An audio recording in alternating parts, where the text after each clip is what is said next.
오늘은 생명나무와 선악을 알게 하는 나무, 이러한 제목으로 함께 말씀의 은혜를 읽고자 합니다. 제가 내일 모레 과천 2팀 제74회 종교인 대화의 광장 토론회에 제가 참여합니다. 통일교의 관계자도 나오고 또 신천지 강사도 나오고 또 장로교 목사로서 제가 나가죠. 주제가 생명나무와 선악을 알게 하는 나무입니다. 제가 지난 여름부터 신천지 강사를 매주 수요일 만났잖아요. 그렇게 하다 보니까 그 소문이 이제 신천지 안에 있는 사람들에게 들어갔던 것 같아요. 그래가지고 이제 섭외를 하려고 찾아온 거죠. 제가 프라미스 TV 유튜브 하고 있는 걸 알면서도 또 이 장소에 탈퇴자분들이 함께 모여서 예배하는 걸 알고 있으면서도 저를 이 자리에 불렀습니다. 도무지 저도 무슨 연구인지 모르겠어요. 화요일날 2시인데 본문은 창세기 2장 9절, 2장 16절, 17절, 계시록 2장 7절입니다. 그러니까 이 시간에 생방송으로 신천지 관계자들이 줌으로 다 들어오는 거죠. 그러니까 생방송으로 나가기 때문에 뭐 제가 뭐라고 말해도 제재를 할 수가 없어요. 뭐 녹화가 아니니까.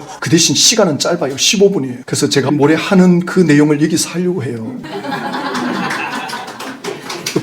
저는 이번에 가도 제 할 말 할 겁니다. 성령님께서 감동 주는 대로, 물론 이 바운다리 안에서 해야 되죠. 예. 그리고 또 굳이 그 자리에서 대놓고 신천지를 비방할 필요는 없어요. 내가 전하고 싶은 복음, 진리를 온전히 전하면 되니까.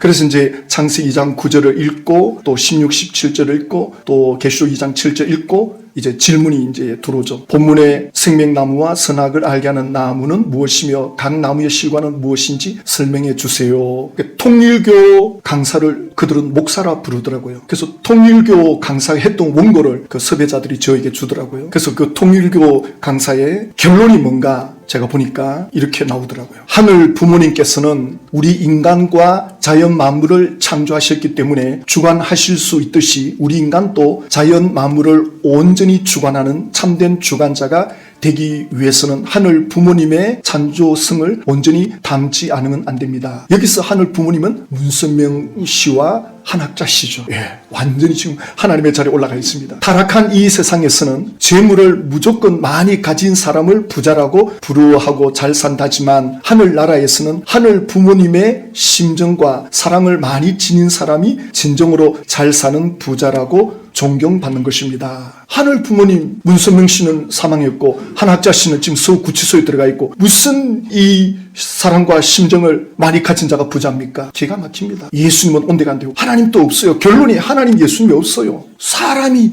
여기에 들어가 있습니다. 신천지는 그러면 어떻게 결론 내렸나? 제가 또 보니까 원고를 주더라고요. 신천지 주대 토론의 결론입니다. 성경에서 하나님께서 궁극적으로 이루시고자 하시는 천국은 이 땅에 이루어지는 천국입니다. 이러한 천국을 완성하시는 것이 하나님의 뜻이요 결론이고 이것을 자세히 기록한 것이 요한계시록입니다. 그렇기 때문에 요한계시록에 대해서 바르게 깨닫는 것이 중요합니다. 이것을 깨달아야 천국이 이 땅에 만들어졌을 때 알아볼 수 있는 것입니다. 우리는 천국에 가고자 신앙을 하는 것이기 때문에 반드시 배워서 신천지로 오라는 거예요. 계시록을 알아야 천국 간다. 결론이 이거예요. 계시록을 배워야 영생이고 천국이다. 그러면 이제 저는 어떻게 할 건가? 이렇게 할 겁니다. 에덴 동산의 두 나무에 대해서 말씀드립니다. 창세기 2장 9절에 하나님께서는 에덴 동산에는 많은 나무가 있게 하셨고 그 가운데 특별히 두 나무를 언급하십니다. 그것은 생명나무와 선악을 알게 하는 나무입니다. 지금 제가 여기 글을 좀 장황하게 써놨거든요. 근데 신천지 줌 영상으로 나갈 때는 핵심 내용만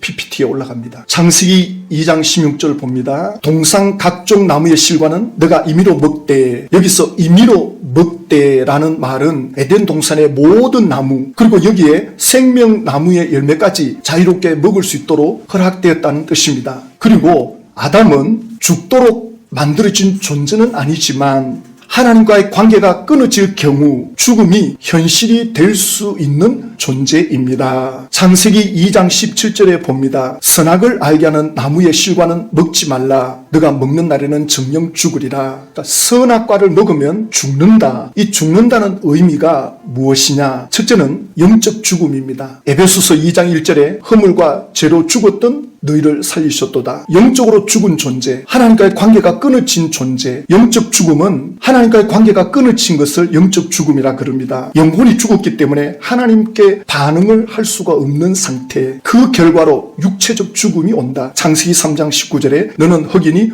흙으로 돌아갈 것이니라. 히브리서 9장 27절에 한 번 죽는 것은 사람에게 정하여 준 것이요 그 후에는 심판이 있느니라. 그리고 세 번째, 둘째 사망이라는 게 있습니다. 계시록 20장 14절에 이것은 둘째 사망이니 곧 불못이라. 영원한 죽음, 하나님과 완전히 이제 끊어지는 지옥으로 가는 상태, 이 세 가지를 죽음이라고 말씀합니다. 그리고 선악을 알게 하는 나무의 실과에 대해서 알아봅시다. 이 과실을 먹으면 선악을 알게 된다. 알게 된다는 이 히브리의 원뜻은 단순한 지식 습득이 아니라 사람이 판단의 주체가 되는 스스로 결정권을 가진다는 의미를 포함합니다. 참고로 창세기 3장 21절을 보면 보라 이 사람이 선악을 아는 일에 우리 중 하나같이 되었으니 아담 하와가 선악과를 범함으로 인해서 하나님과 똑같은 지식의 수준, 선악을 아는 수준에 있어서는 하나님과 똑같은 수준이 됐다. 이렇게 말씀합니다. 이 말씀은 선이냐 악이냐 이 판단은 하나님만이 할 수 있는데 인간도 이걸 할 수 있게 되었다. 이렇게 된 거죠. 여기서 이제 고통이 오는 건데,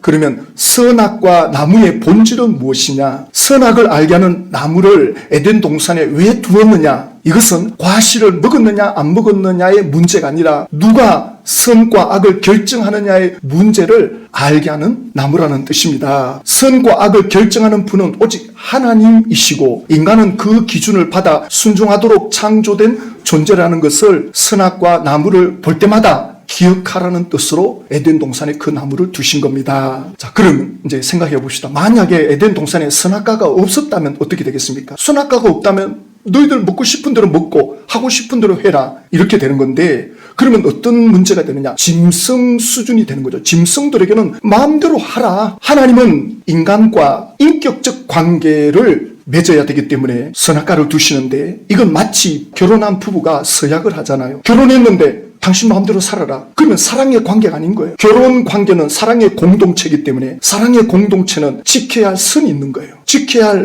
룰이 있는 겁니다. 그래서 에덴 동산은 하나님과 인간이 함께 공존하는 사랑의 공동체입니다. 그래서 사랑은 아무 제한도 없는 상태가 아니라 서로를 지키기 위한 약속과 경계가 있어야 하는 것입니다. 그러면 그 선을 안 지킨다. 내 마음대로 하겠다. 관계가 깨진다. 그리고 만약에 선악과를 먹으려고 할 때마다 그럼 뭐 못 먹게 하면 되지 않느냐? 먹으려고 할 때마다 가서 막아주면 될 텐데 왜 먹도록 내버려 두었느냐? 그러면 사람은 하나님께 늘 통제받아야 된다. 그건 로봇이나 마찬가지다. 로봇은 그 사람이 조종하는 대로 움직이지 않느냐? 그래서 에덴 동산에 선악과를 두심으로 스스로 마음에 우러나와서 선택할 수 있게끔 자유의지를 주었다고 한다. 그래서 에덴 동산의 선악과는 강제가 아니라 하나님의 사랑을 유지하는 약속입니다. 그래서 선악과 사건을 창세기에 기록한 목적이 뭐냐? 왜 모세가 이 선악과 사건을 창세기 2장 3장에 기록해 놓았느냐? 창세기를 제일 먼저 읽은 일대 독자들 누구냐? 모세와 광야 이스라엘 백성들입니다. 광야 이스라엘 백성들이 지금 창세기를 제일 먼저 읽게 되고, 모세는 광야 이스라엘 백성들을 의식하고 지금 이걸 기록하는 겁니다. 지금 이스라엘 백성들은 가나안 땅을 향해 가고 있습니다. 그러면 가나안 땅의 문제가 뭐냐? 가나안 땅에는 선악의 기준이 선이냐 악이냐 이게 기준이 하나님께 있지 않고 사람들의 욕심에 의해서 만들어진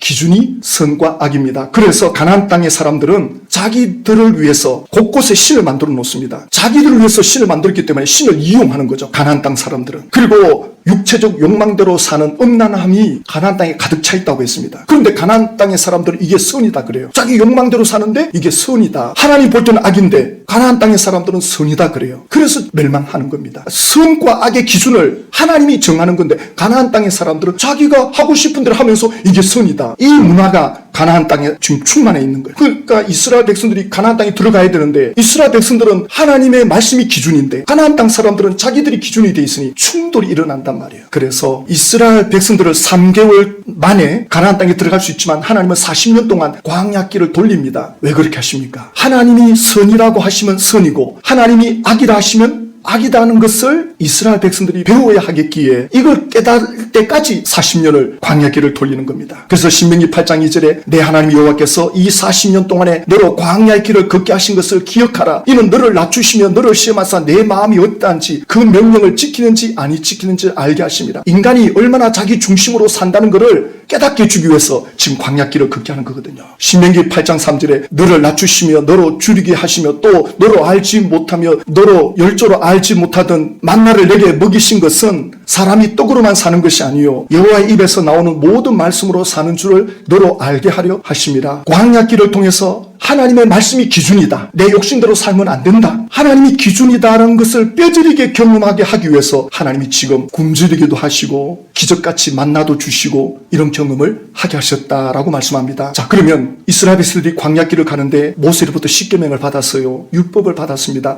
그 율법이 선입니다. 그 율법을 지켜야 돼. 그럼 못 지켰을 때는 어떻게 되느냐? 못 지켰다는 것은 마치 에덴 동산에 아담 하와가 선악과에 손을 댔다는 거예요. 이스라엘 백성들이 법을 못 지켜서 말씀을 어긴 거잖아요. 그러면 선악과에 손을 댄 겁니다. 그때 이스라엘 백성들은 뭘 깨닫느냐? 아, 인간은 선을 행할 능력이 없구나. 율법을 100% 지킬 수가 없구나. 우리 인간은 죄인이구나. 이 죄로 인해서 내 영이 죽는구나. 이것을 이스라엘 백성들이 뼈저리게 경험을 하게 되는 겁니다. 하나님이 또 그걸 원합니다. 너희들이 이걸 깨달아야 된다. 너희들에겐 선이 없다. 너희들은 선을 지킬 능력도 없다. 이걸 깨닫게 하기 위한 광야길입니다. 그래서 이 죄가 있으면 영이 죽잖아요. 죄가 있으면 하나님과 관계가 끊어지는데 이 죄를 어떻게 해결할 거냐? 그래서 모세가 성막을 만들었다. 그 성막에 가서 양을 잡아 피를 뿌리면 임시로 제사함 받는다. 그래서 영이 다시 살아서 하나님과의 관계가 회복된다고 하나님이 약속을 하셨다. 그래서 말씀대로 살다가 말씀대로 못 살 때는 성막에 가서 양의 피를 하나님 앞에 뿌리면서 용서를 구하면 용서함 받으면서 하나님과의 관계가 회복된다. 그래서 하나님께서 이렇게 죄를 미워하시는구나. 이 죄를 깨닫고 항상 하나님을 의지하고 하나님 중심으로 사는 것, 하나님이 말씀하는 것이 선이다. 이걸 쫓아가면서 사는 것이 중요하다는 것을 깨닫게 하는 것이 광야길입니다. 요한복음 5장 39절에 너희가 성경에서 영생을 얻는 줄 생각하고 성경을 상고하거니와 이 성경은 곧 내게 대하여 증가하는 것이로다. 이 성경은 특히 모세 오경입니다. 지금 요한복음에서 예수님이 유대 종교 지도자들에게 너희들이 성경을 상고하고 거기서 영생을 얻고 싶어하지만 이 성경이 지금 나에 대하여 말하고 있다. 요한복음 5장 46절에 모세를 믿었더라면 또 나를 믿었으리니 이는 그가 내게 대하여 기록하였습니다. 모세는 모세 오경을 기록하면서 예수님을 지금 의식하고 있다. 왜냐하면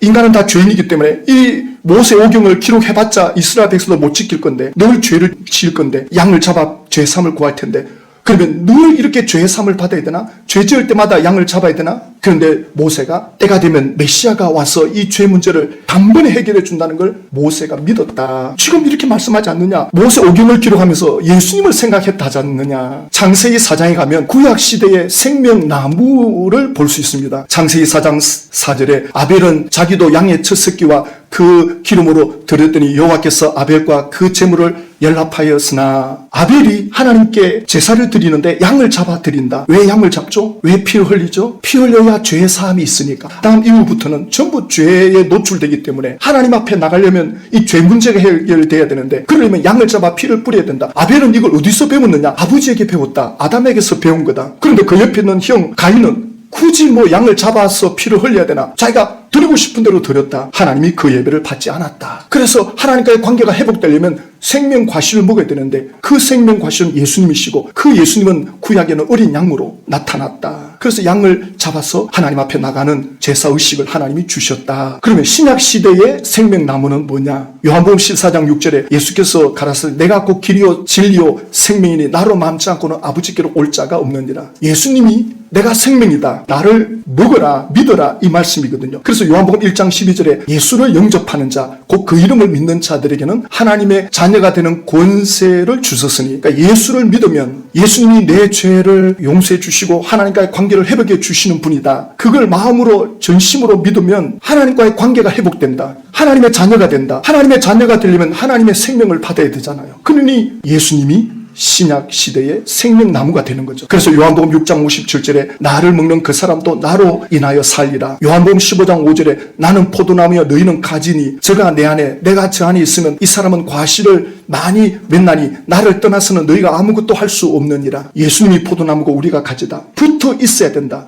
붙어 있어야 열매를 맺는다. 하나가 된다. 예수님을 통해서만이 가지가 살아날 수 있다. 우리가 살 길은 예수님께 붙어 있어야 된다. 이 말씀을 지금 하는 겁니다. 왜냐하면 예수님은 생명이기 때문에 그 생명을 공급받으려면 예수님께로 가야 되고 예수님을 믿어야 되고 예수님께 붙어 있어야 된다. 그러므로 예수님이 신약시대의 생명나무이시다. 그러면 계시록의 생명나무는 뭐냐? 요한계시록 2장 7절에 이기는 그에게는 내가 하나님의 낙원에 있는 생명나무의 과실을 주어 먹게 하리라. 자, 여기서 하나님의 낙원은 죽음 이후에 가는 천국을 말합니다. 누가복음 23장에 보면 예수님이 십자가에서 운명할 때 그 오른편의 강도가 예수님께 말씀하죠. 주여 당신이 왕으로 통치하실 때 나를 기억해 주십시오. 그때 예수님이 오늘 너가 나와 함께 낙원에 있으리라. 지금 강도가 죽어요. 천국을 간다는 것입니다. 그래서 여기서 이기는 자는 뭘 이기는 자냐? 요한계시록에서 이기는 자라는 말씀이 7번 나오는데 예수에 대한 신앙을 지키는 자가 이기는 자입니다. 예수에 대한 믿음을 지키려면 목숨을 걸어야 돼요. 이 당시에는 계시록이 기록될 당시에는 예수 믿으면 잘못하면 죽을 수도 있어요. 그러니까 죽음을 각오하고 예수 믿어야 되기 때문에 끝까지 예수를 믿었다. 죽음을 맞이하면서도 예수님을 믿었다. 이 사람이 이기는 자입니다. 예수 믿다가 죽었어요. 핍박으로. 그러면 어디 가느냐? 낙원에 간다. 낙원에 가서 생명나무의 과실을 먹게 된다. 아니 그러면 낙원은 천국인데 천국 들어가는데 생명나무의 과실을 먹을 필요가 있느냐? 그래서 이 말씀이 무슨 뜻이냐? 요한복음 11장 26절에 예수께서 가라사대 나는 부활이요 생명이니 나를 믿는 자는 죽어도 살겠고 무릇 살아서 나를 믿는 자는 영원히 죽지 아니하리니 이것을 너가 믿느냐? 가로되 주여 그라하외다. 주는 그리스도시요 세상에 오시는 하나님의 아들이신 줄 내가 믿나이다. 예수님께서 나는 부활이고 생명이다. 나를 믿는 자는 죽어도 산다. 그러나 살아서 믿는 자는 영원히 죽지 않는다. 이 말씀을 마르다가 믿었다.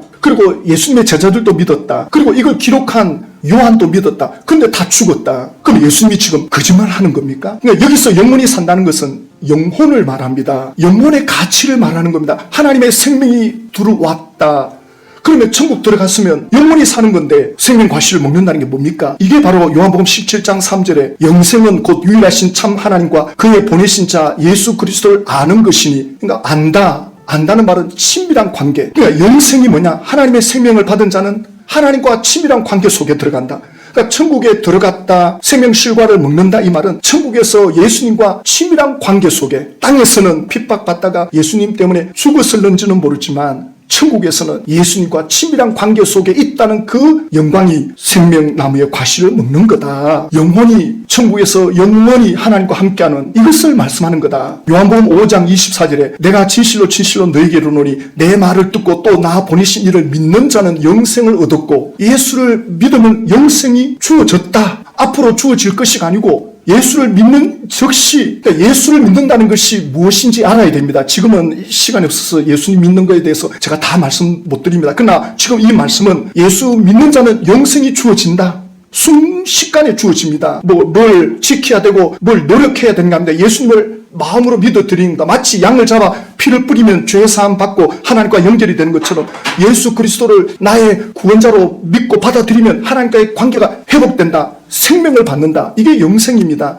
그리고 심판에 이르지 않는다. 죄사함 받았으니 심판받을 일이 없죠. 사망에서 생명으로 옮겼다. 예수 믿는 즉시 이게 주어지는 겁니다. 시간 보면서 좀 더 할 수 있으면 하고, 자 그러면 일단 결론으로 갑시다. 창세기 3장 1절에 가면 그런데 뱀은 여호와 하나님이 지으신 들짐승 중에 가장 강교한데라. 요한계시록 12장 9절에 가면 큰 용이 내어 쫓기니 옛 뱀, 에덴 동산의 뱀을 말하는 거죠. 에덴 동산의 그 뱀은 바로 용에 의해서 마귀의 조종을 받은 뱀이죠. 그 사탄이 요한계시록에서는 온 천하를 꿰는 자다. 사단이 활동하는 목적이 속이는 건데 뭘 속이는 겁니까? 진짜를 진짜로 믿지 못하도록, 진리를 진리로 믿지 못하도록. 진리는 예수 그리스도입니다. 예수 그리스도를 믿지 못하도록. 자 보세요. 고린도 후서 4장 4절에 그 중에 이 세상의 신이 믿지 아니하는 자들의 마음을 혼미하게 하여 이 세상의 신, 이 세상의 귀신, 이 세상을 주관하는, 이 세상을 미혹하는 이 귀신의 세력들, 믿지 않는 사람들의 마음, 하나님을 믿지 않는 사람들의 마음을 혼미하게 한다.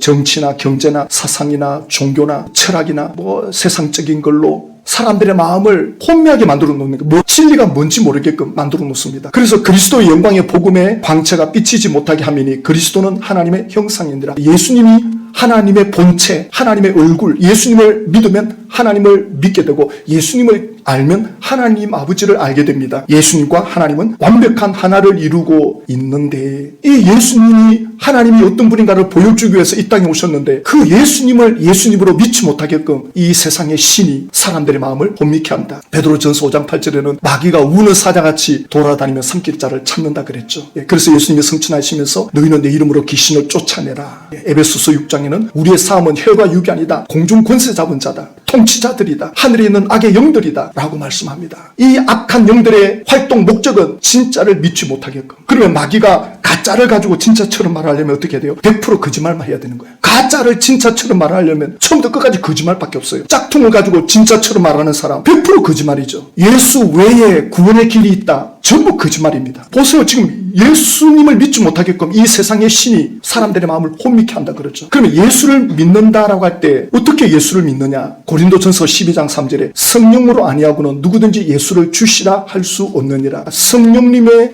조명, 성령님의 감동, 성령님의 계시, 성령님의 도우심 아니고는 예수가 구원자인 걸 믿을 수가 없답니다. 그러니까 머리로 예수를 안다고 해서 믿는 게 아닌 거죠. 그러니까 성령님이 깨우쳐 주셔야 되고 눈을 열어 주셔야 됩니다. 그럼 그 성령님의 도움을 어떻게 받을 수 있느냐? 진실로 예수를 믿으려고 하는 사람은 성령님이 역사합니다. 그리고 그 사람은 회개합니다. 회개할 때 성령님이 역사하는데요. 내가 죄인입니다. 나는 선을 지킬 능력이 없습니다. 나에게는 선이 없습니다. 나는 머리에서 발끝까지 죄뿐입니다. 이 죄에서 나는 구원받을 길이 없습니다. 예수님이 나의 죄를 위해서 대신 저주를 받아주셨다니 저는 그거 믿겠습니다. 나는 그 예수 그리스도를 믿고 하나님과의 관계 속으로 들어가기를 원합니다. 나는 하나님과 연결되기를 원합니다. 하나님을 모시고 이제는 하나님이 나의 삶의 기준이 되기를 원합니다. 하나님의 말씀대로 내가 살겠습니다. 그러면 성령님이 도와주십니다. 그게 진심의 고백이면 진심으로 난 정말 이제 예수님을 나의 주인으로 모시고 살겠습니다. 그러면 성령님이 오셔가지고 예수님을 예수님으로 믿을 수 있도록 도와주고 또 예수님을 닮아갈 수 있도록 예수님을 따라갈 수 있도록 성령님이 도와주십니다. 예수님이 떠나시면서 내가 떠나면 성령님이 오실 거다 말씀해 주셨잖아요. 그래서 그 예수님을 따라갈 때 그 예수님을 의지할 때 예수 이름으로 기도할 때 너희가 내 이름으로 귀신을 쫓아내면 하나님의 나라가 너희에게 임하였느니라. 예수 이름으로 살아갈 때 어둠이 빛이 됩니다. 절망이 떠나갑니다. 흑암의 권세가 떠나갑니다. 이걸 경험해야 되는 거죠. 이제 예수 이름으로 도무지 우리 가정에 풀 수 없는 문제 예수 이름으로 기도하면 하나님의 기적 같은 경험을 하게 되고 또 때로는 그 어려움이 반복되더라도 감당할 수 있는 힘을 공급받는 것을 경험하게 됩니다. 그런 체험들을 경험하면서 신앙은 깊어집니다. 그래서 성령님이 예수님을 믿을 수 있도록 깨우칠 수 있도록 도와주십니다. 먼저 한 집안에 예수 믿는 사람이 한 사람이 제대로 믿으면 그 다음부터는 집안의 어둠의 영들이 떠납니다. 주 예수를 믿으라. 그리하면 너와 내 집이 구원을 받으리라. 한 사람이 제대로 믿으면 퍼져나가게 되어 있습니다. 예수 이름 앞에 어둠의 영들이 있지를 못합니다. 궁극적으로 마귀가 죄를 짓게 해서 하나님에게서 멀어지게 하는 것 또 방해하는 것 예수님께로 나가지 못하게 하는 겁니다. 그러므로 예수 이름으로 기도할 때마다 어둠의 영들이 떠납니다. 예수 이름으로 그 영혼들을 위해서 기도하면 방해하는 세력들이 떠납니다. 이걸 믿으셔야 됩니다. 그래서 예수 이름으로 기도하다 보면 하나님의 응답의 역사를 보게 됩니다. 그래서 이 땅에서 예수 이름으로 이기는 자, 승리하는 삶을 살다가 또 천국 가면 주님과 함께 영광을 누리는 상태로 들어가는 주여 십자가를 지셨네 나의 생명 다하여 주를 위해 살리라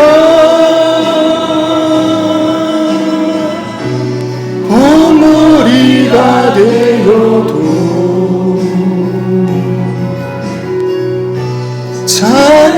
찬양하며 우리 찬송하시면서 기도의 제목을 생각하십시오. 그러다가 기도하고 싶으면 기도하셔도 됩니다. 또 찬송을 같이 부르면서 찬송은 곡조 있는 기도입니다.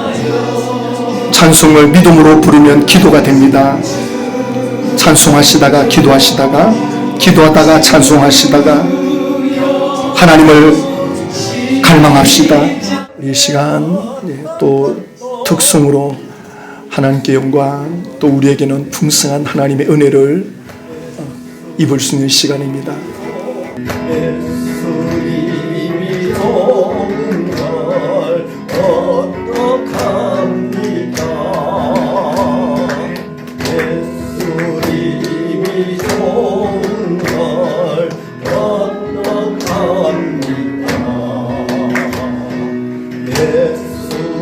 힘이 좋은 걸 어떡합니까. 날 위해 십자가를 지신 예수